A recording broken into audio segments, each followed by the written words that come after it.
Shabbat Shalom, Shabbat Shalom, Shabbat Shalom. Bendito sea el Eterno que nos ha sostenido con vida y nos ha permitido el honor de arribar a este Shabbat Gadol, Shabbat Gadol. ¿Cómo se conoce este Shabbat previo a la llegada de Pesach? Este año, justo al terminar el Shabbat, comienza Pesach.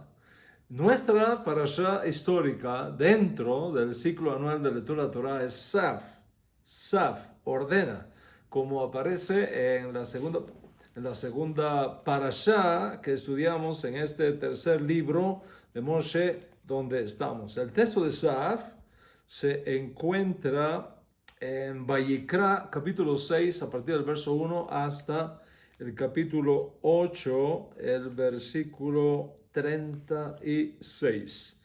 La parashá enseña las diferentes ordenanzas para los Kohanim relacionado con la manera de manipular los desechos de los sacrificios, especialmente qué hacer con las cenizas que caen de esos sacrificios en el altar, el ritual del fuego permanente en el altar y las diferentes ofrendas diarias, tanto en la mañana como en la tarde. Pero como esta parashá la estudiamos este año, previo a Pesach, entonces tenemos la oportunidad de prepararnos para Pesach estudiando Torah.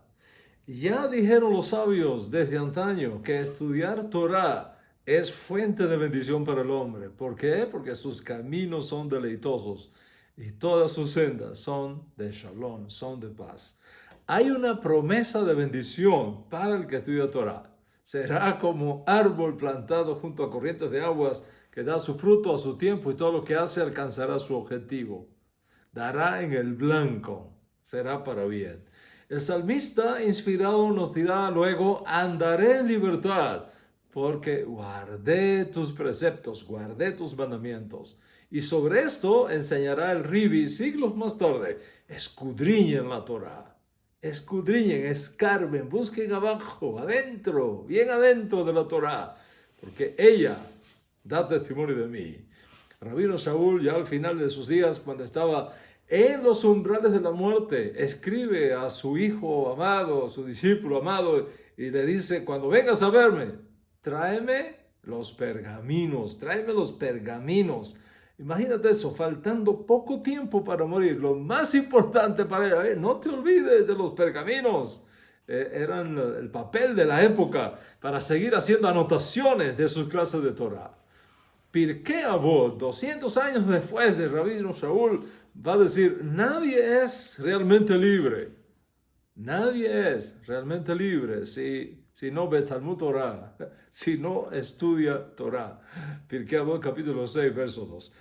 Esto significa, estudiar Torah, significa hacerle preguntas al texto que estás estudiando y sacar luego conclusiones que marque la manera cómo entiendes el texto y cuánto de él incorporas tanto a tu bagaje cultural como a tu propia conciencia de la verdad textual que has descubierto. En otras palabras, incorporando las verdades y los principios del texto a tu propia vida. Esto es, encarnando el texto en tu experiencia, poniendo en práctica lo que vas aprendiendo. Y uno de los principios fundamentales a la hora de estudiar una mitzvah es hacerlo con entendimiento, con conocimiento de causa. Y es por eso que estudiar las leyes de esa mitzvah, especialmente en los festivales, como en este caso en Pesach, desde hace un mes atrás, venimos estudiando las leyes de Pesach. ¿Qué es lo que hay que hacer? Porque las mitzvot hay que cumplirlas con entendimiento. Mientras más entendimiento, más de Bekut con Hashem, más Kavaná, más concentración sagrada tenemos en lo que vamos a hacer.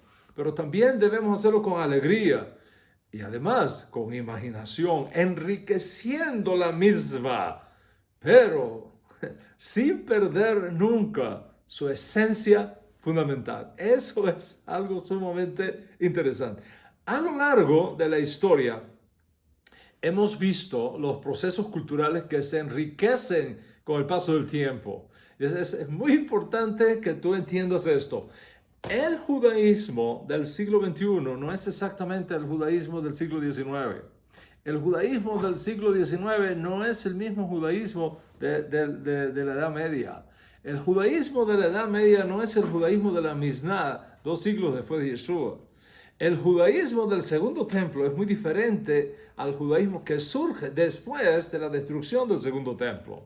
El judaísmo luego del exilio babilónico no es el mismo que el judaísmo de los días de la monarquía de Israel.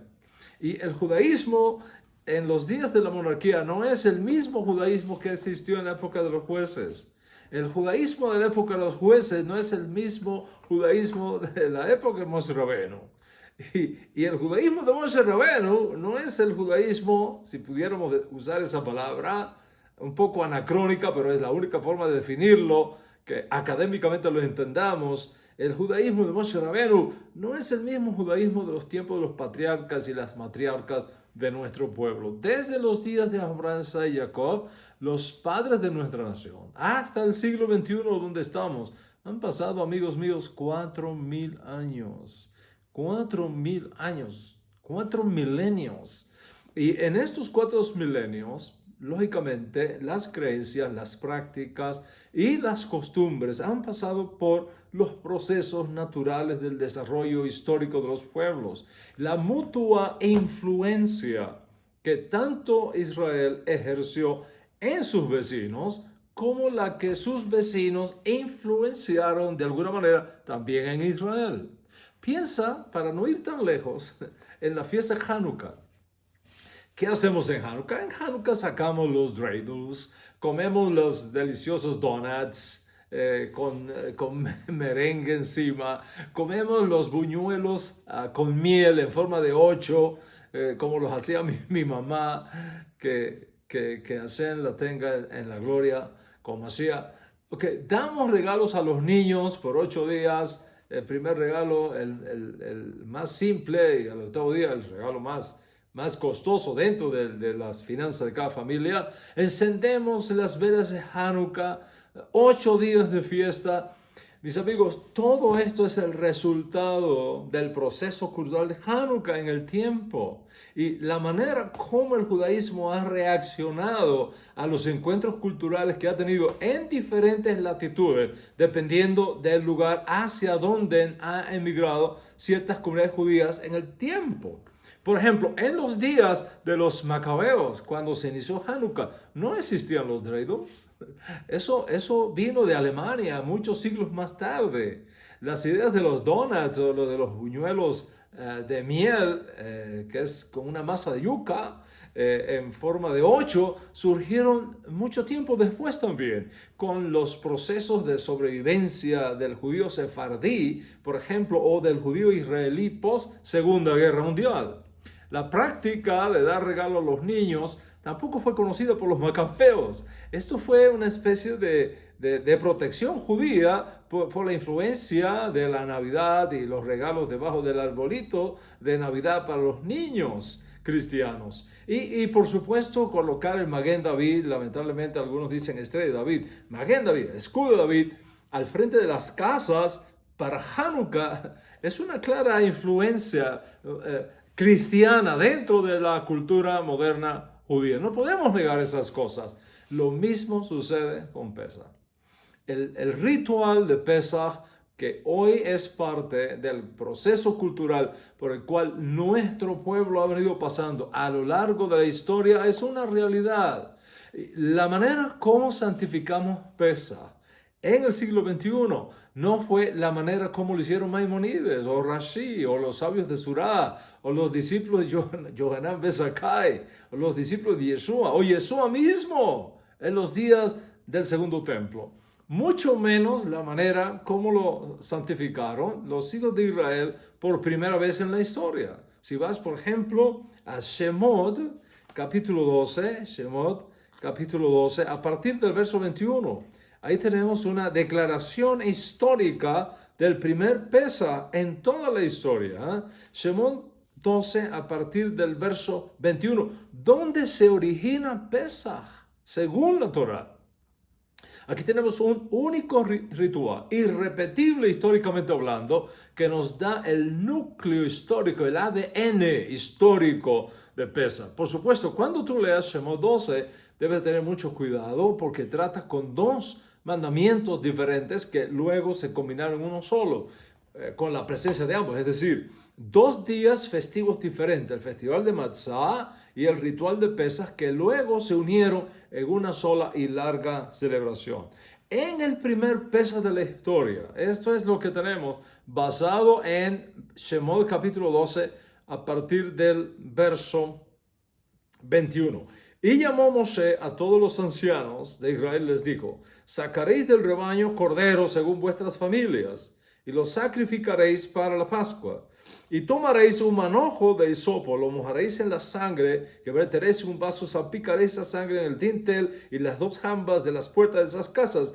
Y no saldréis de vuestras casas hasta la mañana. No saldréis, ninguno puede salir de su casa hasta la mañana. ¿Por qué? Porque cuando Hashem pase para exterminar a los primogénitos de los egipcios, pasará por encima de tus casas que estén marcadas con la sangre.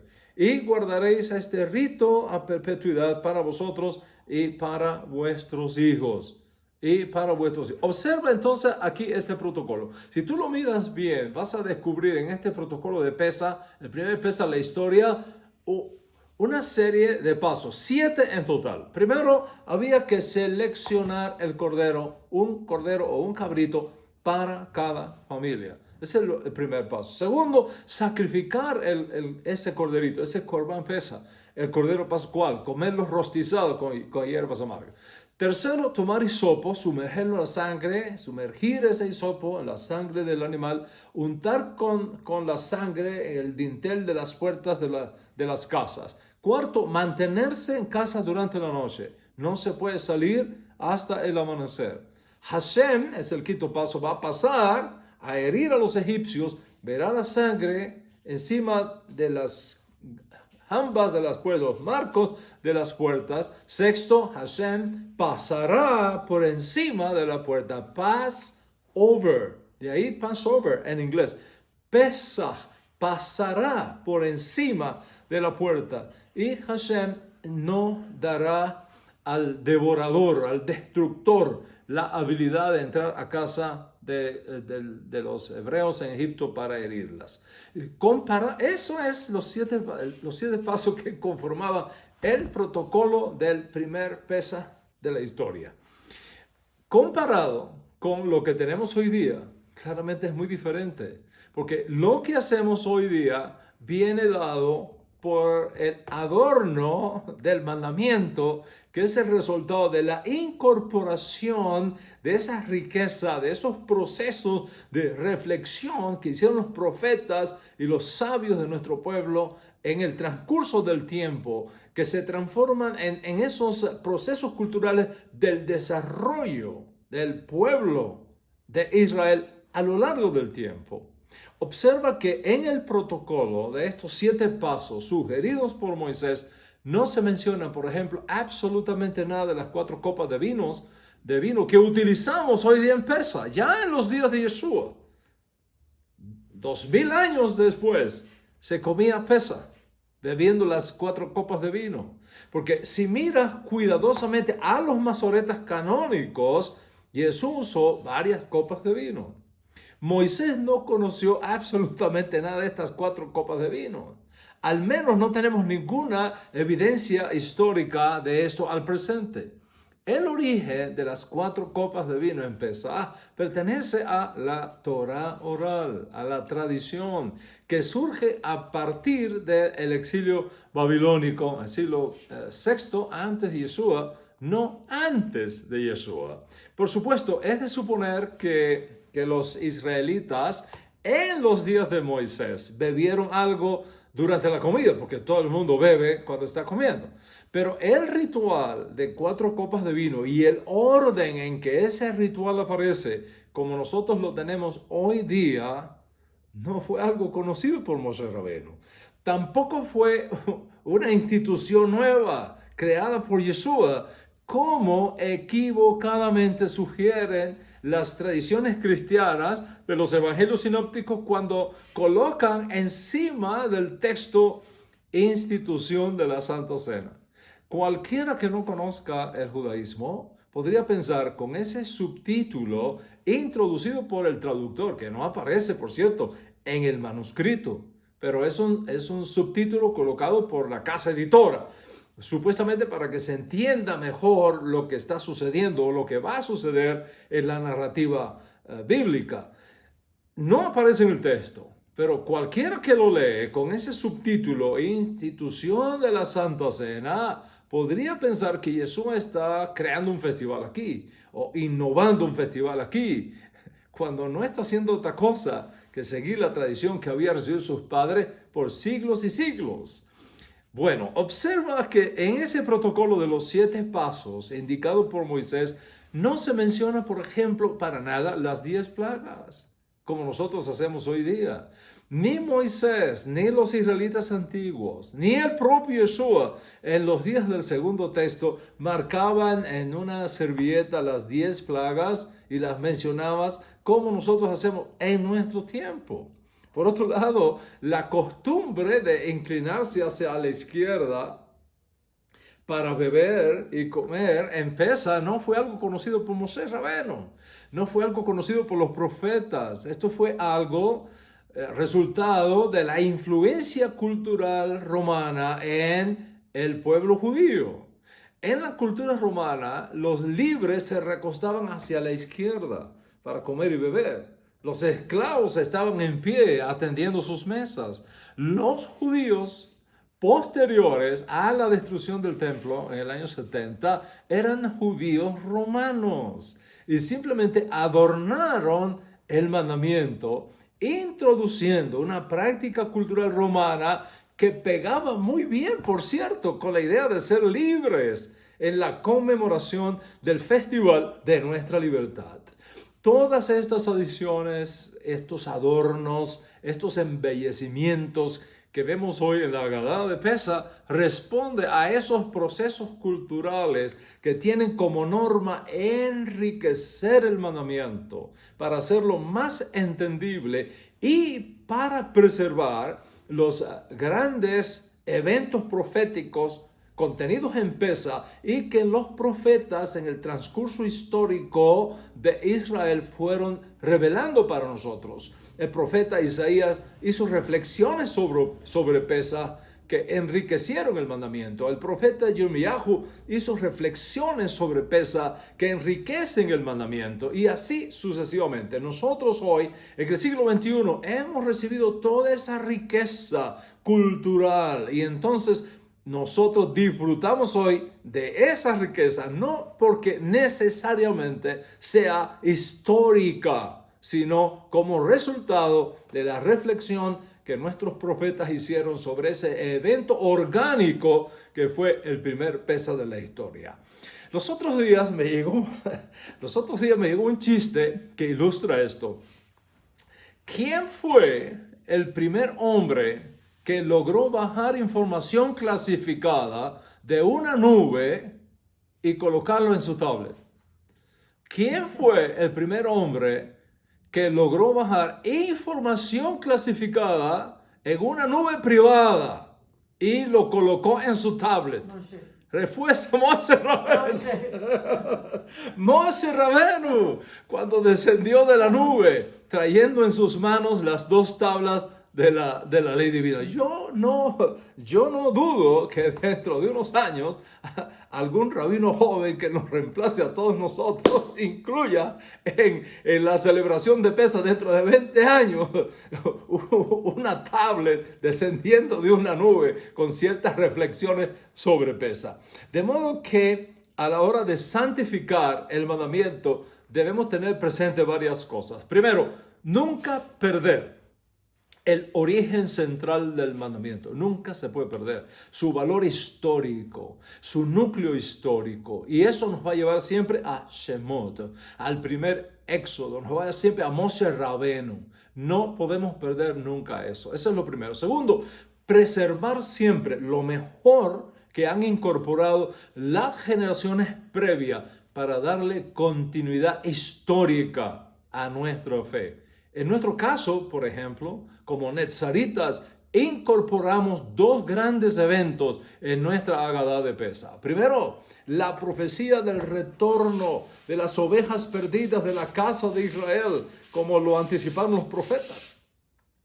Especialmente el profeta Yirmiyahu, cuando dijo en su profecía, capítulo 16, vienen días, dice Hashem, cuando no se dirá más, bendito es el Eterno, que hizo subir a los hijos de Israel de la tierra de Egipto, sino que se va a decir otra cosa, dice el profeta Yirmiyahu. Vienen días cuando se va a decir otra cosa. ¿Qué es esa otra cosa? Dice el profeta, vienen días cuando se dirá, bendito es el Eterno que hizo subir a los hijos de Israel de todas las naciones a donde los había arrojado. Eso es lo primero. Lo segundo, la realidad. Como netzoritas, estamos añadiendo eso, adornando el mandamiento por esa razón histórica y profética que ha tocado a nuestra generación. Y segundo, la realidad de lo que sucedió en Pesaj con nuestro Santo Maestro Yeshua HaMashiach en los días del segundo templo y las implicaciones que eso tiene para nuestra fe. Entonces, en nuestra Agadá incluimos estos dos elementos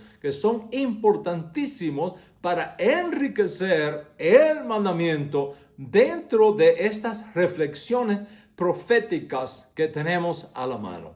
Así que, a la hora de santificar un mandamiento, debemos tener presentes entonces tres cosas básicas. Primero, recuerda, nunca perder el origen central del mandamiento, su valor histórico, su núcleo histórico. Segundo, preservar siempre lo mejor que han incorporado las generaciones previas para dar continuidad histórica a nuestra fe.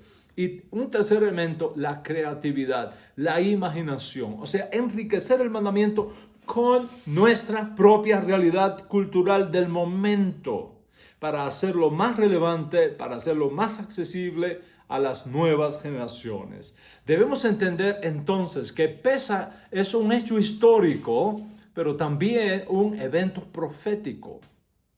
Y como evento profético no está limitado a lo que sucedió la primera vez, sino lo que viene sucediendo en cada generación. Y lo que continuará, Baruch Hashem, lo que continuará sucediendo en nuestra generación y en las generaciones que vienen hasta el fin de esta edad presente. Pero hay un elemento en Pesaj que yo quisiera subrayar para concluir mi clase de Torah en este Shabbat Gadol. Se trata de la hora de Pesaj, la noche. La hora de Pesaj, la noche. No podemos hacer Pesaj en la mañana.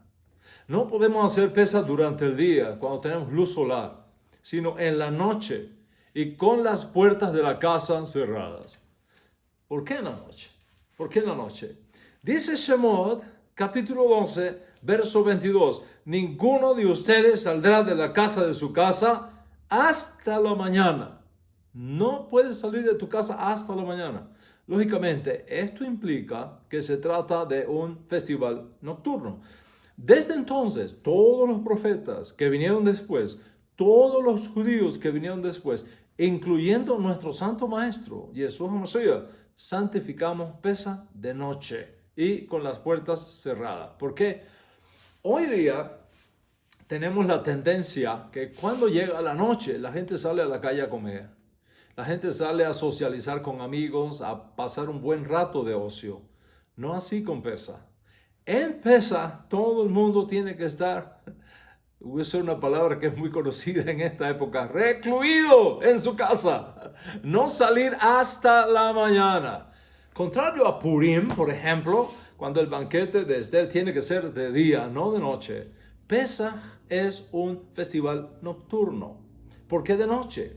¿Por qué encerrarse en la casa toda la noche y no salir hasta la mañana después de haber santificado Pesaj? La razón es doble. Primero, porque el ángel destructor pasaría por Egipto de noche, hiriendo a los primogénitos. Lógicamente, para perpetuar ese acontecimiento, lo hacemos de noche. El milagro de Purim ocurrió en el día, pero el milagro de protección de la vida de los primogénitos ocurrió de noche. De ahí que es un festival nocturno, no diurno. Pero hay una segunda razón. Para los antiguos, la noche no era un momento en que la gente quisiera estar fuera. ¿Por qué? Porque pasaban cosas malas en la noche y siguen pasando cosas malas en las noches. Miremos este testimonio bíblico. Si nosotros vamos a Génesis capítulo 19, en Génesis 19 se nos dice que los sodomitas vienen a la casa de Lot con malas intenciones bajo el amparo de la noche. Bajo el amparo de la noche. En Jueces capítulo 19 se muestra que la gente tenía temor de viajar de noche. Y era casi una mitzvah no dejar que nadie saliera de tu casa de noche por los peligros asociados con la noche. Por ejemplo, cuando Yeshua se aparece resucitado a los dos discípulos camino de Emaús, al entrar en la casa de estos discípulos, él se hizo como que iba a seguir delante y ellos, que todavía no lo habían reconocido, le dijeron, como buenos judíos al fin y al cabo, quédate con nosotros porque está atardeciendo y el día ya ha declinado. Para los antiguos, la noche marcaba el período en que se abría un telón espiritual que marcaba la diferencia entre los reinos espirituales y los reinos humanos.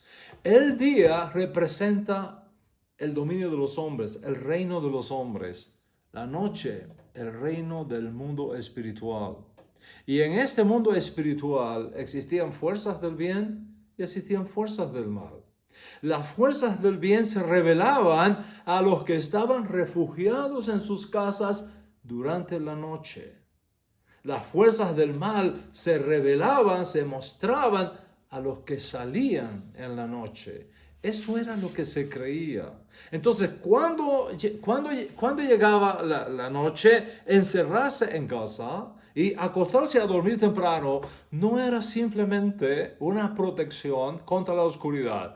Era también colocarse uno en la mejor posición para recibir revelación de Dios, porque era en la noche cuando los antiguos recibían sueños de Dios. En Génesis capítulo 15, por ejemplo, se documenta que al llegar la noche, un sueño profético vino sobre nuestro padre Abraham. En Génesis capítulo 28 se documenta que fue en la noche cuando Dios le cambió el nombre a nuestro padre Jacob. Visto así, la noche, si tú estás refugiado en casa, es una buena ocasión para recibir la revelación de Dios. Pero como para los antiguos, la noche marcaba el periodo en que se abría como un telón espiritual que marcaba la diferencia entre los reinos espirituales y los reinos humanos. En la noche uno podía tener encuentros o con las fuerzas de la luz, si estabas refugiado en tu casa, o con las fuerzas de las tinieblas, si salías de noche de tu casa. En 1 Samuel, por ejemplo, capítulo 28, se documenta que los hechiceros y adivinos tenían sus sesiones de noche. Y en Isaías capítulo 8, verso 20, se subraya la actividad demoníaca en las noches. Dice el texto de Isaías, y cuando digan, consultad a los médiums y a los adivinos que susurran y murmuran, decid, ¿no debe el pueblo consultar a Dios? ¿Acaso consultará a los muertos por los vivos? A la ley y al testimonio. Si no hablan conforme a esta palabra, es porque para ellos todavía no ha amanecido. Es decir, siguen en la noche. Para ellos no ha amanecido. Implicaba que los médiums y los adivinos, los hechiceros, usaban la noche para sus fechorías. Entonces, los antiguos asociaban la noche con la actividad de los demonios. especialmente una categoría de demonios identificados como pajad. Ese tipo de demonios identificados como pajad eran capaces de producir terror, espanto, miedo irracional, hasta llevar a una persona a la misma locura si no se tomaban las medidas apropiadas. El Salmo 91, por ejemplo, advierte que si uno está refugiado bajo la sombra del Altísimo, es decir, si estás encerrado en tu casa en la noche, no temerás el terror de la noche, como tampoco la peste que acecha en las sombras. La peste era creído ser otra categoría de seres malvados en los lugares celestiales que salían de noche en busca de sus víctimas. Así pues, para los antiguos, el día era el tiempo para el dominio de los hombres y la noche el tiempo para el dominio de las fuerzas espirituales de maldad. Estas fuerzas espirituales que estaban en las noches operando se dividían en dos: fuerzas positivas, fuerzas negativas. Encerrarse en su casa durante la noche era la oportunidad para meditar, para soñar, para encontrarte con esas fuerzas del bien, de la luz. Para los antiguos, salir de tu casa durante la noche era peligroso. Podría exponerte a las fuerzas negativas que traen la enfermedad, la pestilencia, la destrucción. Mira, los antiguos pueblos tenían temor de un tipo de demonio o fuerzas espirituales de maldad conocidas como Lamashtu. Lamashtu dañaban, en la opinión de los antiguos, los niños en la noche. Y por lo tanto, los antiguos prohibían a los niños salir de noche.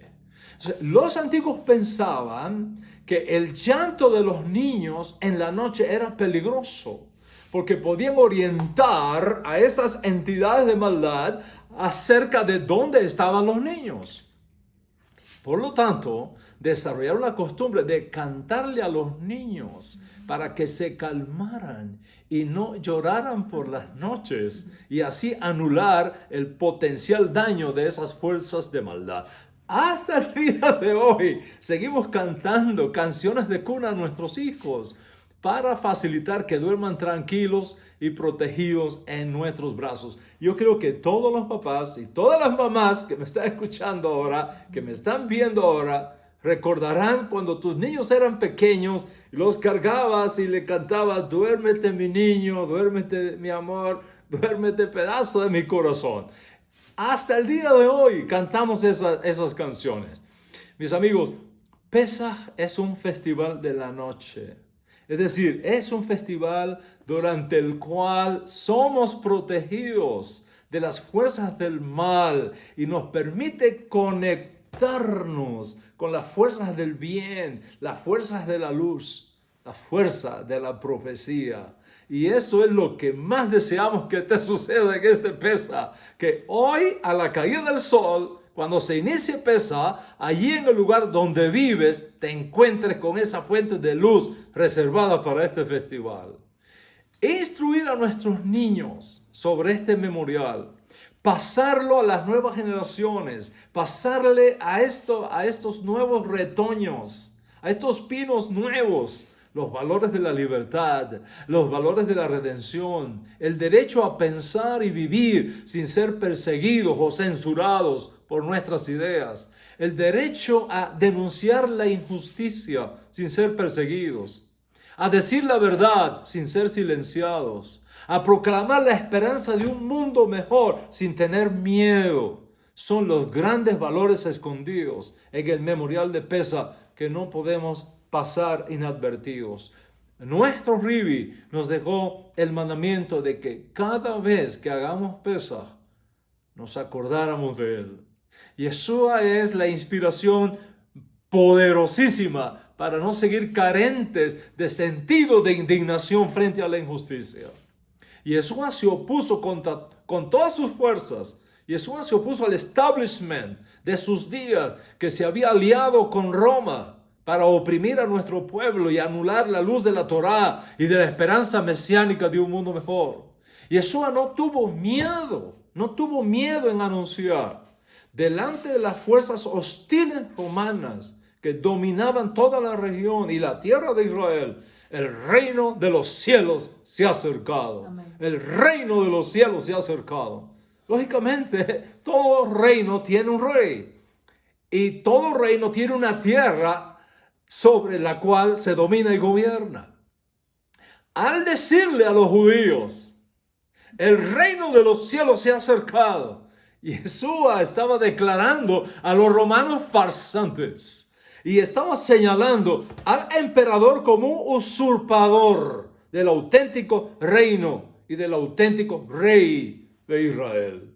Por tanto, decir en aquellas condiciones sociales y políticas que vivía Israel en ese momento, donde el único rey era Roma, o uno puesto por Roma bajo su total manipulación política, o donde existía solo un emperador considerado el salvador del mundo, cuando Yeshua dijo, el reino de los cielos se ha acercado, esto tenía repercusiones monárquicas, políticas y espirituales únicas y definidas, que fueron muy bien entendidas por el pueblo judío.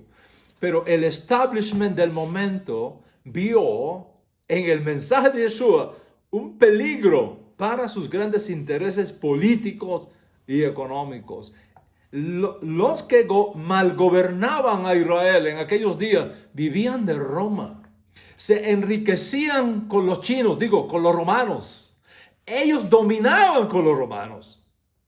El mensaje de Yeshua era un peligro para sus puestos.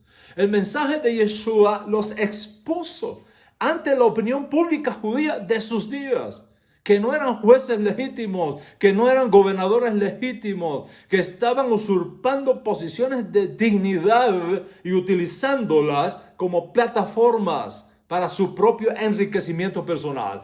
Yeshua los denunció, los desenmascaró. Yeshua tuvo el valor de enfrentarse solo contra un imperio y proponerle a Israel que si lo aceptaban como Mesías, la gloria de Dios Amén. Irrumpiría en la nación y la edad mesiánica tan anhelada llegaría para todos. Y nuestro Ribi nos dejó el mandamiento de que cada vez que hagamos pesa, nos acordáramos de él.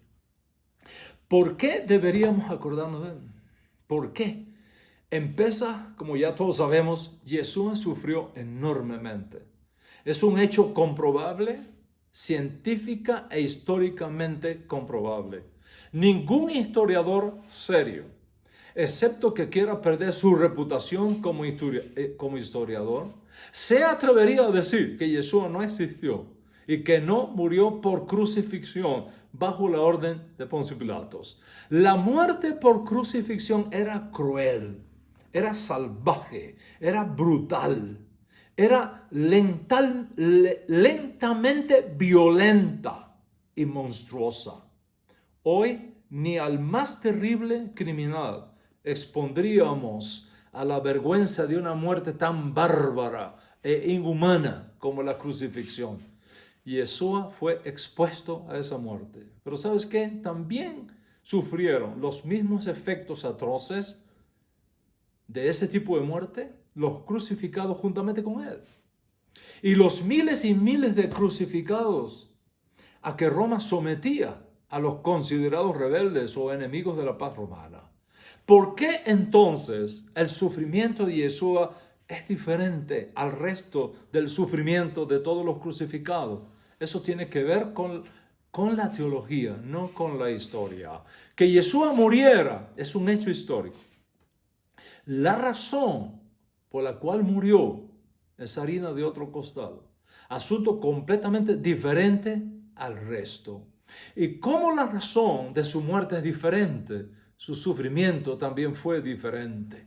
Al sufrimiento físico común a todos los hombres, tenemos que añadir el verdadero y más terrible sufrimiento a que Yeshua fue expuesto. De esto habló el profeta Isaías, cuando dijo en el capítulo 53 de su profecía, hablando del siervo sufriente, mas él, el siervo sufriente, Mas Él herido fue por nuestras iniquidades, molido por nuestras transgresiones. En otras palabras, Yeshua no murió por algo malo que hubiese hecho contra Hashem, por algo malo que hubiese hecho contra la Torah. Yeshua murió como Corbán Pesa, como Corbán Pesa, como Cordero Pascual, como uno que toma el lugar de otro voluntariamente para sufrir la ira de la justicia divina en nuestro lugar. Y no podemos escaparnos a esa realidad. Mis amigos, diré algo acá que es sumamente importante, que creo con todo mi corazón.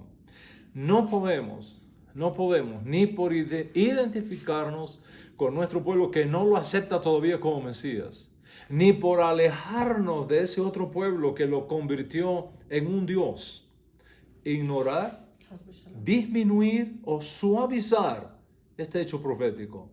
No podemos equivocarnos en esto. Dios puso en él la responsabilidad del pecado de todos nosotros.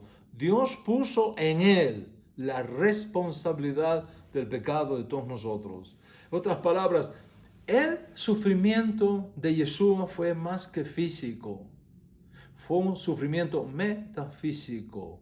Fue un sufrimiento espiritual, profético. Yeshua fue hecho pecado por nosotros. Al que no conoció pecado, fue hecho Yeseh Hara, fue hecho pecado, esencialmente Karet, transgresión viviente por nosotros. Y para que no nos olvidemos de eso, Él dice, cada vez que llegue Pesa, acuérdense de mí. ¿Qué significa esto? Quizá quien mejor expone esta realidad es uno que no creyó en Yeshua como Mashiach, pero que sí tuvo suficiente conocimiento de la Torah como para intuir detrás de nuestra parashá Saf la verdadera naturaleza del sacrificio de Olá u ofrenda del todo quemada, como establece nuestra parashá en Vayikra capítulo 6, porque si vamos a Vayikra capítulo 6, ¿dónde empieza nuestra parashá?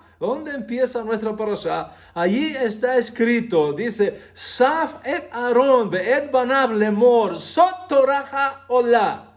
Esta es la ley de la Olá. Ordena a Aarón y a sus hijos diciendo, esta es la Torah con respecto a la Olá. Hace unos años atrás, en Miami, cerca de la Universidad Internacional de la Florida, Florida International University, en su Central Campus, en el campus central, en el sur de la Florida, la Universidad Florida International University decidió construir un puente peatonal sobre la famosa y transitada calle 8 de Miami para proteger a los estudiantes de un potencial accidente al intentar cruzar esa vía tan peligrosa. Había un edificio importantísimo de la universidad al lado derecho, otro enorme al lado izquierdo. Los estudiantes vivían en una de esas secciones. Entonces, la universidad decidió construir un puente peatonal donde los estudiantes pudieran pasar sin peligro por encima de la calle 8. El puente no estaba listo todavía, no estaba inaugurado todavía, pero ya estaba en la víspera de su inauguración. Esa mañana venía conduciendo mi coche desde mi casa hasta una oficina donde tenía que mirar ciertas cosas y debí pasar por debajo de ese puente. Justo lo había cruzado, cuando escuché una enorme explosión detrás de mí. Una enorme explosión detrás de mí. Detuve mi auto tan seguro como pude y vi a todo el mundo corriendo de un lugar para otro.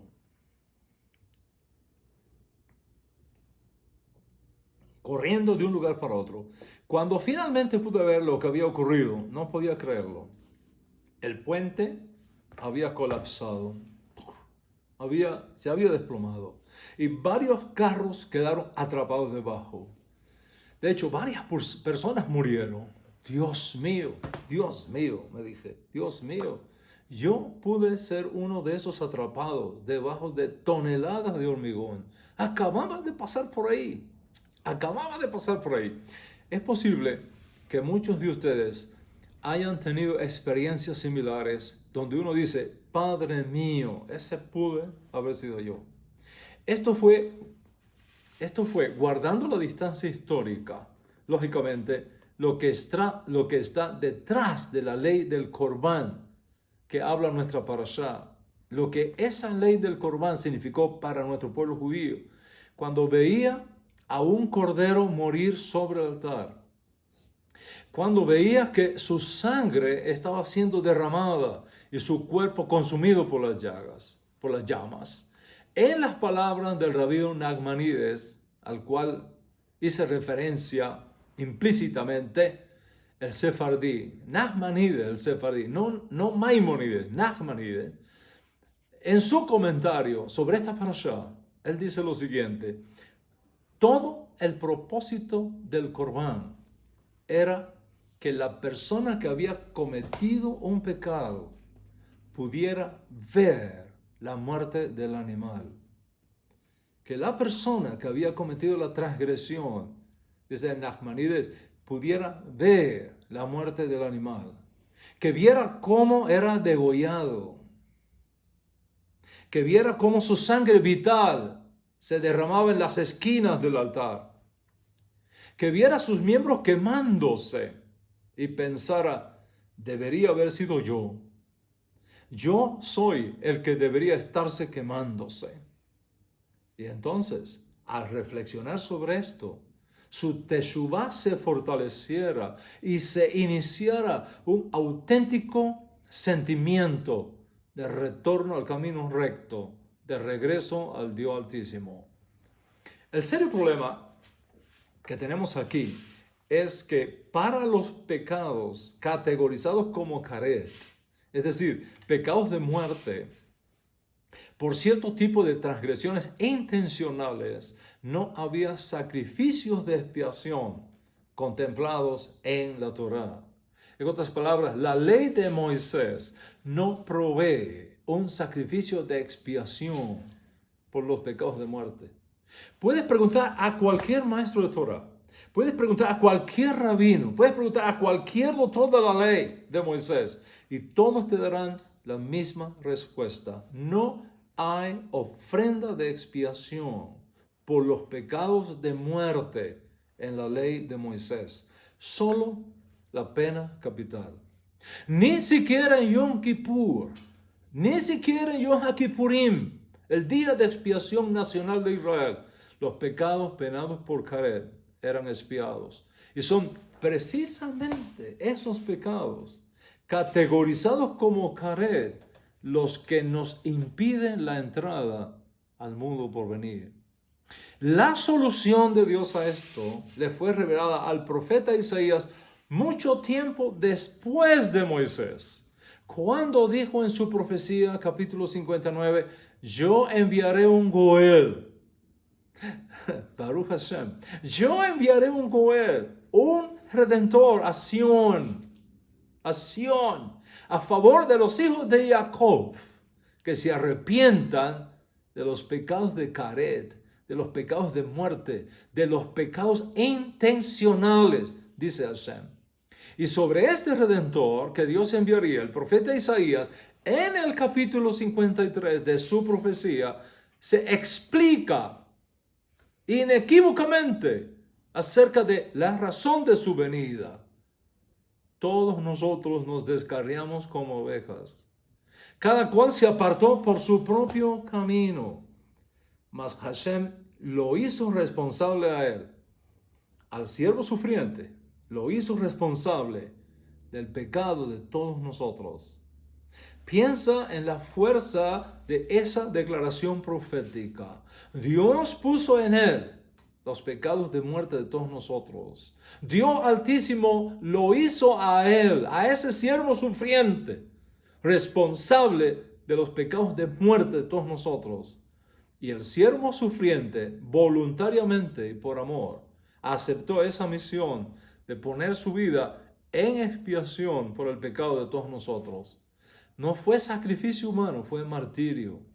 No fue Olá, no fue Hashem, no fue Hatat, fue mucho más que eso. Fue Kared, por los pecados de muerte que no tienen expiación en la ley de Moisés. De modo, mis amigos, que el sufrimiento de Yeshua no fue solo físico, común a todos los crucificados de sus días.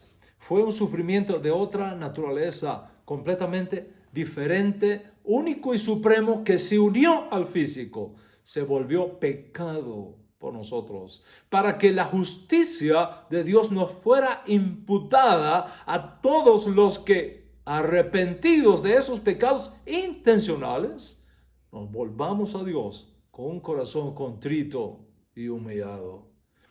Esa es, al fin de la historia, la verdadera causa de la muerte del Mesías sufriente. Todo lo demás que ocurrió en su vida, todo, absolutamente todo lo demás, fue orquestado por la sabiduría divina para alcanzar ese propósito supremo de su vida en este mundo.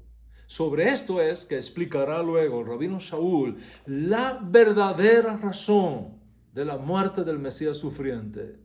Al que no conoció pecado, por nosotros lo hizo pecado, para que nosotros fuésemos hechos justicia de Dios en él.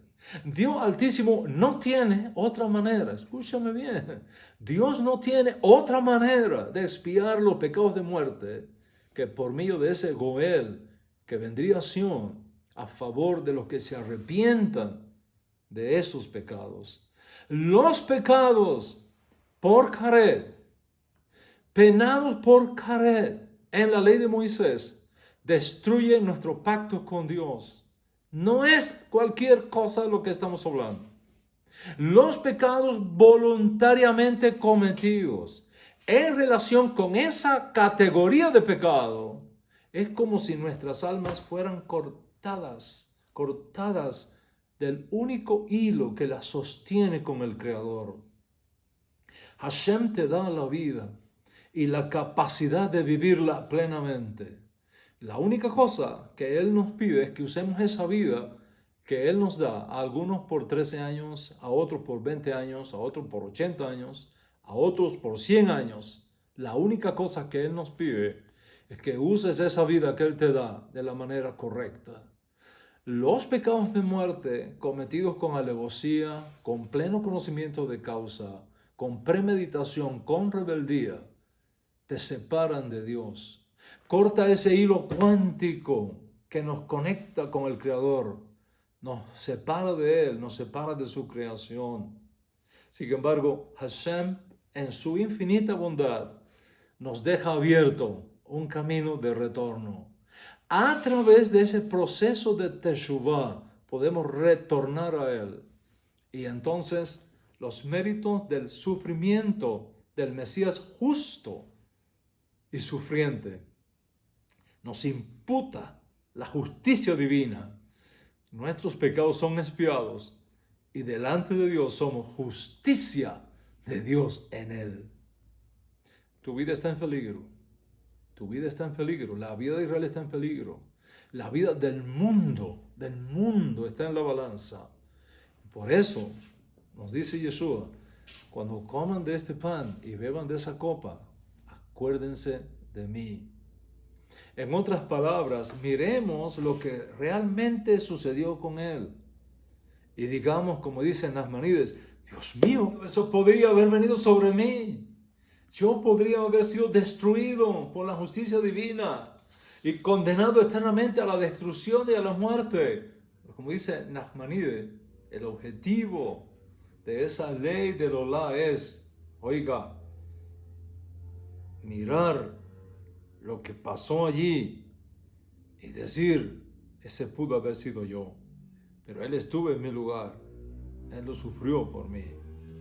Y que este sentimiento despierte en nosotros la fuerza del recurso de la Teshuvah y nos volvamos a Hashem de todo nuestro corazón, para que sea Hashem quien ahora pueda extender su mano e imputarnos la justicia de su siervo justo, el Mesías sufriente. Así pues, cuando nos sentemos esta noche a santificar Pesaj, recordemos también a Yeshua. Y que al recordarlo a Él, recordemos que la gran batalla no se gana afuera, sino adentro de casa.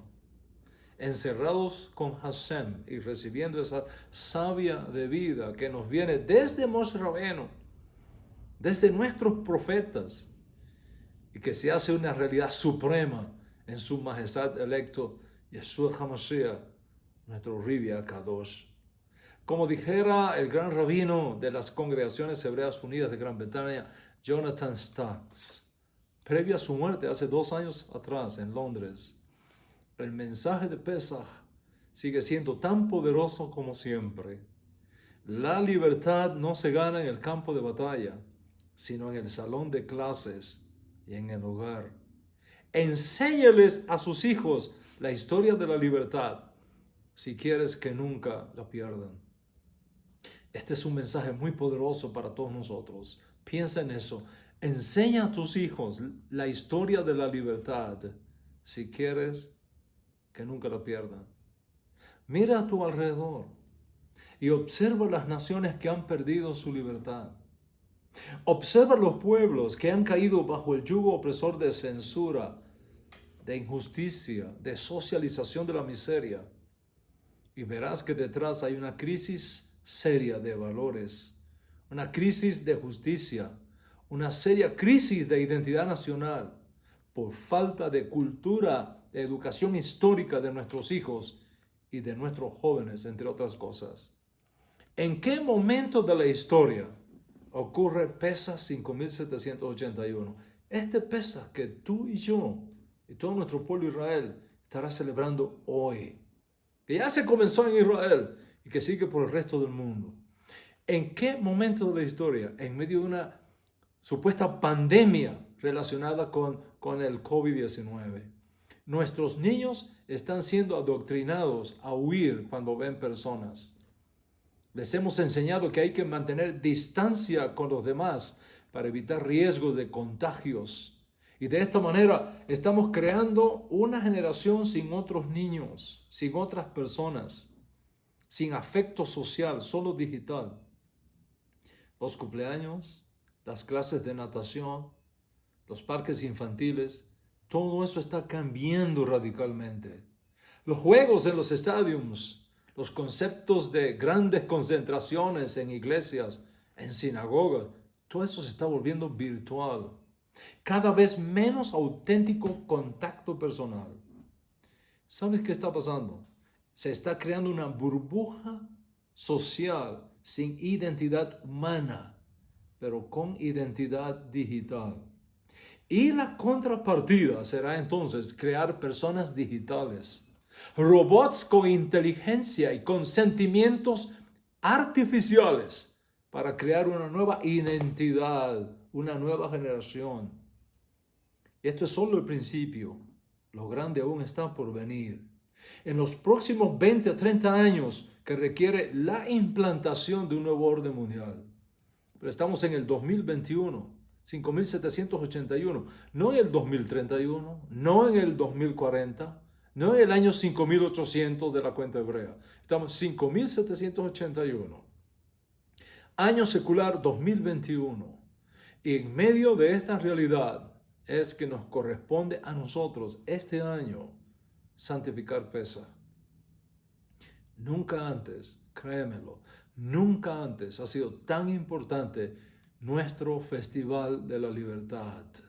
Nunca antes ha tenido generación alguna más extraordinaria oportunidad de exaltar el mensaje de la libertad a las nuevas generaciones que la nuestra. Aprovechar esta ocasión para entrar en nuestras casas, cerrar las puertas y volver a contar a nuestros hijos y al mundo que el Dios de Abraham, Isaac y Jacob, el Dios de Israel, el Dios de Yeshua, es aquel que escucha nuestro clamor, que se identifica con nuestro dolor y que desciende siempre a redimirnos y devolvernos la esperanza de la vida, de la paz y la libertad. Es posible que ahora mismo, mientras escuchas mis palabras, tú o alguien de tu familia está pasando por un momento de oscuridad, de dolor, de incertidumbre, de opresión espiritual. O es posible que te encuentres en un momento de transición en tu vida y el temor de la inseguridad rodean tu alma. Y también es posible que el miedo, la perplejidad, la imprecisión de las circunstancias que te rodean o la inconsistencia de las propuestas que recibes por todos lados te esté proyectando a un nivel de volatilidad emocional e incluso desequilibrio espiritual que te asusta. O es posible también que hayas entrado en pecados mortales, pecados penados por Caret, y tu alma se está destruyendo dentro de ti y tú lo sabes. Sabes que hay algo que se está acabando muy adentro de tu ser. Que ese pecado que has cometido te está ensuciando tu alma y arriesgando tu vida, robando tu auténtica libertad. Pesaj es una extraordinaria terapia para recordar que Dios, el Dios de nuestros padres, el Dios de Israel, el Dios de Yeshua, está a la vista, cerca de ti, irrumpiendo en las coordenadas de tu existencia para venir a ti, echarte una mano y volverte a poner en el camino de la paz, del perdón y la esperanza. Y esto es lo que más deseo que suceda en tu vida en este tiempo. Cuando llegue el momento de recordar, esclavos fuimos, pero ahora soy libre. Esto es lo que más deseo que suceda esta noche. Cuando recuerden, vienen días, dice Hashem, que no se dirá más, bendito es el Eterno que hizo subir a los hijos de Israel de la tierra de Egipto, sino bendito es el Eterno que hizo subir a todos los hijos de Israel desde todas las tierras a donde los había arrojado. Y más aún, esto es lo que más deseo para ti, que cuando llegue el momento de romper el pan del medio, beber la copa de la redención y comer de la ficomán que fue roto y escondido de nosotros por un tiempo, pero que aparece al final de la cena para darnos esperanza y vida eterna, te acuerdes de Yeshua. Te acuerdes de Yeshua y digas, oh Padre, ese pudo haber sido yo. Pero Él ocupó mi lugar, sufrió por mí, murió para que yo pudiera tener su vida. Feliz el pueblo que entiende esto. Feliz el hombre a quien Dios se revela de nuevo con este mensaje de seguridad en medio de la incertidumbre del miedo. Feliz eres tú, oh Israel, a quien el Eterno ha dado el festival de la libertad, el festival de la redención, el festival de la promesa de un mundo nuevo, donde finalmente tendremos tierra nueva, donde muere la justicia, donde cada uno podrá debajo de su vid y de su higuera vivir en paz y sin temor, porque un poderoso Redentor nos ha sido enviado. Amén. Más grande que Moisés, más grande que Aarón, más grande que los ángeles ministeriales, más grande que el templo, más grande que el universo entero. Adonai Sidkenu, el Señor nuestra justicia, nuestro justo Mesías Yeshua. Que hoy, al recordar Pesaj, su memoria te acompañe, sus méritos te protejan y la energía de su alma te influya nuevas fuerzas y nuevo coraje de redención para seguir adelante y alcanzar la meta profética que el Eterno tiene para ti en esta generación. Que Pesaj se convierta para ti y tu familia en un tiempo de gracia, en un tiempo de restauración, de sanidad, de protección, porque el Eterno pase por tu casa y bendiga a tu familia y te conceda la paz. Que hoy puedas decirle al Eterno, pasa por mi casa, oh Hashem, pasa por mi casa, sana mi familia, sana mis hijos, sana mi patria. Que puedas decir, oh Dios de Yeshua, ayúdanos. Oh Dios de Yeshua, Ayúdanos. Amén. Shabbat Shalom. De Haz Sameach Pesach. Haz Sameach Pesach. Shalom.